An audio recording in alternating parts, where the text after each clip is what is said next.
on this farm, he had a cat with a multiple personality disorder. With a meow bark here and a squeal neigh there. Here a moo, there a cluck, everywhere a wee bah.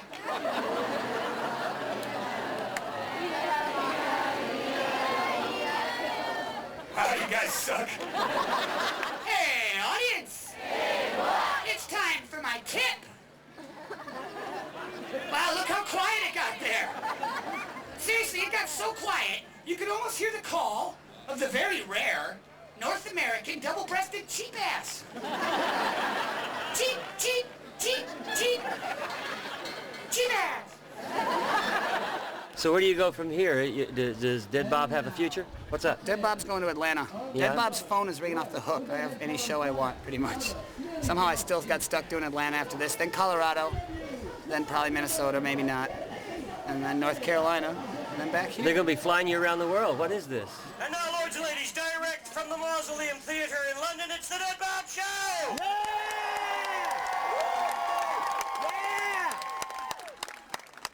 Just sitting around one day, got a call from the Maryland Renaissance Festival. Thank you, John Strukin. And he said, so you want to come play the Village Idiot up in Maryland? It was certainly typecasting, but it was only 3 weeks before the fair. 3 weeks. Not much prep time. No, and I had nothing. At the time, I was working with the Atlanta Shakespeare Company and was living in the warehouse. And in one of the Shakespeare parodies we were doing at the Georgia Fair, we had a dead body that we used all the time, right? We already had the name Bob. That's a pretty tall order, only 3 weeks to go. I really had no idea what I was going to do, and so I was sitting in the warehouse, and I sat down, and I leaned up against a post, and Bob was hanging on the post, and I jostled him loose, and he fell on my lap. At the time, he had a different kind of a head. He had just kind of this sort of wired mask thing up on his head, and I never liked that.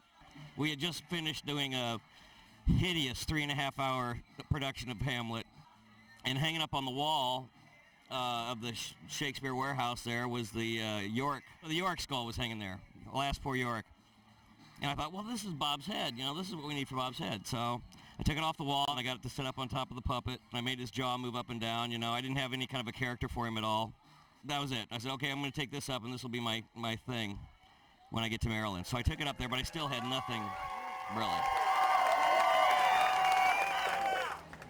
Welcome to the Ded Bob Show. I'm your host, Ded Bob. Hello, Bob. Hello. And this is Smudge, my dummy. Oh, don't bother, he's an idiot.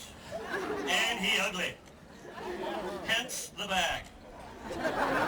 Thank you. You're welcome. He turned you to stone, let me tell you. So I get up there, and my face wasn't covered in the beginning. I was thinking that maybe we'd have actually two people talking to each other. And I had kind of an idea for characterization. But here it goes. The front gate opens, and people are coming in, and I'm standing there in the middle of the lane, and I'm like, I got nothing. I got nothing. And so I beelined off the side, you know, to the nearest exit. And I'm sitting there, what am I going to do? What am I going to do? Well, I finally wrote some new material. And that was it. To this day, I don't know what made me think of this. I don't know if it happened by accident or if I actually thought. I was dressed in sort of rags. And I had a burlap bag that was slit down one side as a hat. And so I thought, well, if I just switch this thing around, then I disappear and all the focus goes over to the puppet. Right? And then, you know, now I got something to go with. At least I don't have to keep two completely different personas going at the same time. I go back out, and I gave him kind of a clowny voice. I was talking like this to mostly the kids. Hey, how you doing? My name's Ded Bob. And about a half a day of that, my voice was shot, right? So, you know, I was kind of nursing my voice for the rest of that first day. And then Sunday, the next day, I got assigned to go up and do the front gate and greet people as they're coming in the gate. And this is where Bob was born. This girl comes in, she's got short shorts and a little crop top, probably like 19 years old, just total hottie. And suddenly I go up from my hair, I go, hey, where you been all my death? So where you been all my death? So in that instant, Bob came to. Bob was born. Ded Bob was born. Bob is the male libido personified. Hey, hot pants, you want to get lucky? Oh, no. Vixen, you temptress, I saw you undressing me with your eyes. You want some of this? So then I just went around and hit on women all day and got away with it. Something I'd never been able to do in my own life. There's a balcony I could do Shakespeare from. Name's Bob. Ded Bob.